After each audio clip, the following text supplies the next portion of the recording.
ಯಪ್ಪ ಯಪ್ಪ ಯಪ್ಪ ಯಪ್ಪ ಏನ್ ಗುರು ಗಾಡಿ ಈಗ ಹತ್ರ ಇದೆ. ಈ ಗಾಡಿ ಏನಾದ್ರು ರಿವ್ಯೂ ನನ್ನ ಚಾನಲ್ ಅಲ್ಲಿ ಫಸ್ಟ್ ಟೈಮ್ ರಿವ್ಯೂ ಮಾಡ್ಬಿಟ್ರೆ ಗಾಡಿಗೂ ದೃಷ್ಟಿ ಆಗ್ಬಿಡುತ್ತೆ, ನನ್ಗೂ ದೃಷ್ಟಿ ಆಗ್ಬಿಡುತ್ತೆ. ಒಂದ್ ಕೆಲಸ ಮಾಡೋಣ, ಇದ್ರದ್ದು ಬ್ಯಾಕ್ ವರ್ಷನ್ ಅಂದ್ರೆ ಇದಕ್ಕಿಂತ ಬಿಟ್ಟಿದ್ ವರ್ಷನ್ 310 ನೇಕೆಡ್ ಮಾಡೋಣವಾ? ಬೇಡ.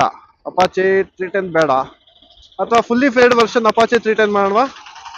ಅದು ಬೇಡ. ಅಪಾಚೆ 200 RTR ಅದು ಬೇಡ. ಅಪಾಚೆ RTR 180 ಅದು ಬೇಡ. 160 ಅದು ಬೇಡ. ಹೋಗ್ಲಿ ಅಪಾಚೆ 150 ಅದೂ ಬೇಡ.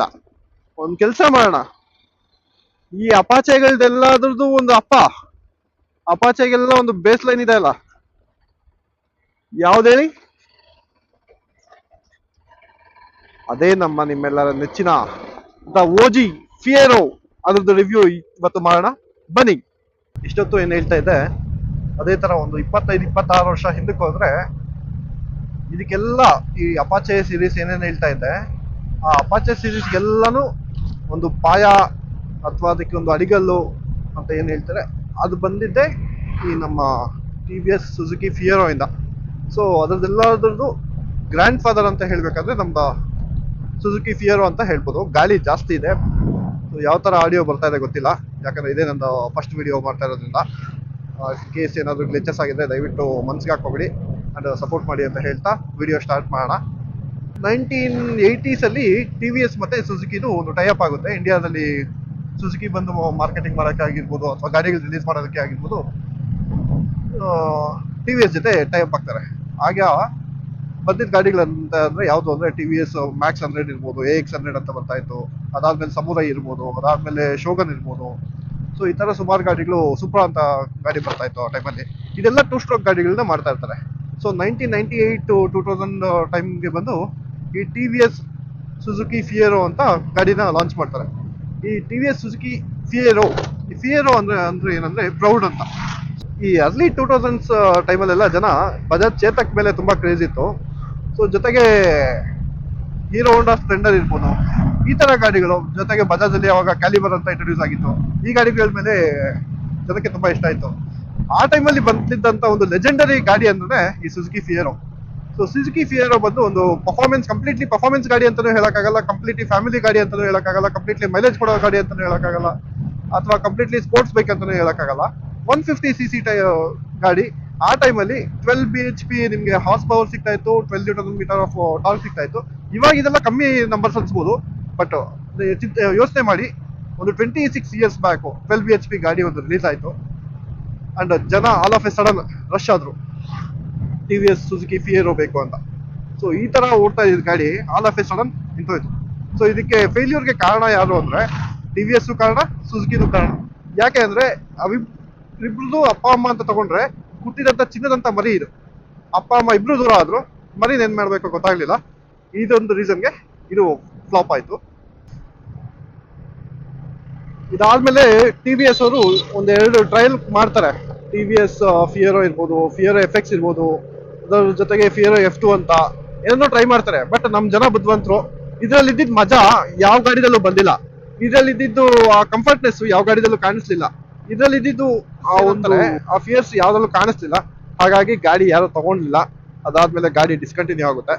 ಇವಾಗ ಈ ಪರ್ಟಿಕ್ಯುಲರ್ ಗಾಡಿ ಅಂತ ಫಿಯರೋ ಅಂತ ನೋಡಕ್ ಹೋದ್ರೆ ಪಾರ್ಟ್ಸ್ ಸಿಗೋದು ತುಂಬಾ ಕಷ್ಟ ಆಗ್ಬಿಟ್ಟಿದೆ. ಪಾರ್ಟ್ಸ್ ಸಿಕ್ಕಿದ್ರು ಗಾಡಿ ಸಿಗೋದು ಕಷ್ಟ ಆಗ್ಬಿಟ್ಟಿದೆ. ತುಂಬಾ ಡಿಮ್ಯಾಂಡ್ ಬಂದಿದೆ ಈಗ. ಸೊ ಒಂದು ಟೀ ಹಾಕೊಂಡು ಹೋಗೋಣ, ನಮ್ಮ ಮನೇಲಿ ಟೀ ಕುಡಿಬೇಕಂತೆ. ನಮ್ಮ ಗಾಡಿ ನನ್ನ ಎರಡಲ್ಲ ಕಣ.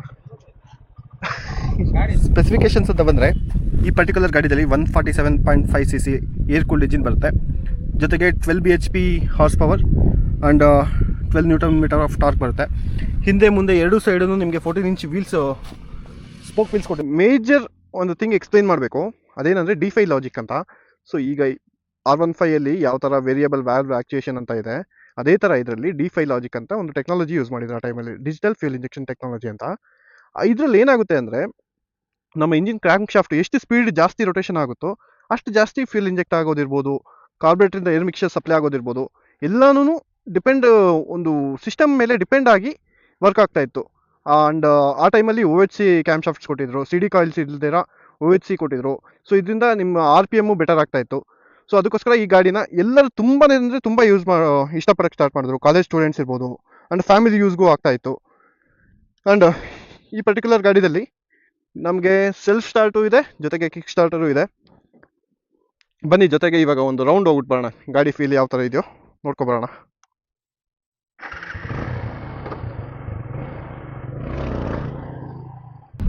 ಟ್ರೈ ಮಾಡ್ತೀನಿ. ಅದು ಇನ್ನೊಂದು ವಿಚಾರ ಏನಂದ್ರೆ, ಈ ತರ ಒಂದು ಲೆಜೆಂಡರಿ ಗಾಡಿ ಎಲ್ಲ ಅಪಾಚೆಸ್ಗೆ ಬೇಸ್ ಆಗಿ ಮಾಡ್ಕೊಟ್ಬಿಟ್ಟು ಹೋಯ್ತು. ಅದೊಂದು ಹೆಮ್ಮೆ ವಿಚಾರ. ಈ ಗಾಡಿ ಆ ಟೈಮಲ್ಲಿ ಒಂದು 90ರಿಂದ 120ವರೆಗೂ ಸ್ಪೀಡ್ ಕ್ರಾಸ್ ಮಾಡ್ತಾ ಇತ್ತು. ಇವಾಗ ಆಲ್ಮೋಸ್ಟ್ ಅದೇ ಸ್ಪೀಡ್ ಮೇಂಟೈನ್ ಮಾಡುತ್ತೆ. ಜನಗಳಿಗೆ ಅಂಡ್ ಯೂತ್ಗೆ ಇವಾಗ್ಲೂ ತುಂಬಾ ಇಷ್ಟ ಆಗುವಂತ ಗಾಡಿ ಅಂಡ್ ತುಂಬಾ ಡಿಮ್ಯಾಂಡ್ ಇರುವಂತ ಗಾಡಿ ಇದು. ಆರ್ ಎಕ್ಸ್ ಮತ್ತೆ RX Z ಇದೆಲ್ಲ ಬಿಟ್ಟು ಜನ ಯಾವ್ದಾದ್ರು ಗಾಡಿನ ಆಗಿನ ಕಾಲದ 20 ವರ್ಷದ ಗಾಡಿನ ಇವಾಗ್ಲೂ ಹುಡುಕಿ ಅದೇ ಕ್ರೇಜ್ ಅಲ್ಲಿ ನೋಡ್ತಾರೆ ಅಂದ್ರೆ ಅದು ಬಂದು ಸುಜುಕಿ ಫಿಯರ್ ಅಂತ ಹೇಳ್ತಾ ಈ ವಿಡಿಯೋನ ಇಲ್ಲಿಗೆ ಎಂಡ್ ಮಾಡ್ತಾ ಇದ್ದೀನಿ. ನೆಕ್ಸ್ಟ್ ವಿಡಿಯೋದಲ್ಲಿ ಸಿಗೋಣ. ಸೊ ನೆಕ್ಸ್ಟ್ ವಿಡಿಯೋದಲ್ಲಿ ಸಿಗೋದಕ್ಕೂ ಮುಂಚೆ ವಿಡಿಯೋ ಇಷ್ಟ ಆಗಿದ್ರೆ ಲೈಕ್ ಮಾಡಿ, ಇಷ್ಟ ಆಗಿಲ್ಲ ಅಂದ್ರೆ ಡಿಸ್ಲೈಕ್ ಮಾಡಿ. And this is my first video. ದಯವಿಟ್ಟು ಸಪೋರ್ಟ್ ಮಾಡಿ, ಸಬ್ಸ್ಕ್ರೈಬ್ ಮಾಡಿ ಅಂತ ಹೇಳ್ತಾ ತಿಳಿಸ್ತಾ ನೆಕ್ಸ್ಟ್ ವಿಡಿಯೋದಲ್ಲಿ ಸಿಗೋಣ. ನೆಕ್ಸ್ಟ್ ವಿಡಿಯೋ ಸೇಮ್ ನೀವು ಅಂದ್ಕೊಂಡಿರೋ ಗಾಡಿನೇ ಬರುತ್ತೆ. Stay tune for that. Auto talkies. Thank you.